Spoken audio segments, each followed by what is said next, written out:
Sofia, després el senyor Ferrando i després el senyor Ferrando. Gràcies, senyor alcalde.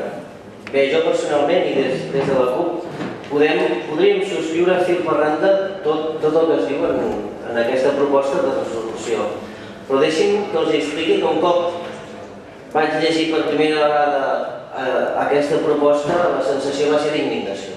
Senyors, això és un pamflet, això és un brindis al sol. Volem, jo també vull la independència, ja he posat a fer, podríem fer la llista molt més llarga, aquí no hi ha ni una sola acció, aquí no es concreta res.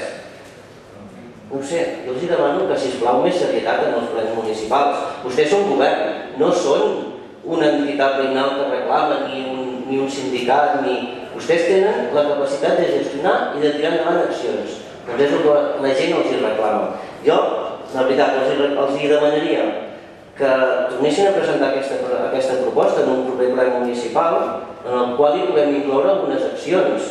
Però aquest tipus de pamflets, la veritat, crec que no és el que ens pertoquen aquí. Gràcies.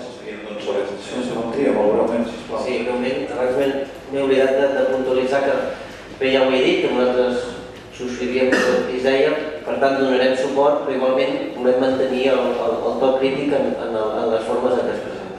Moltes gràcies. Doncs sí crític. Passaríem a votar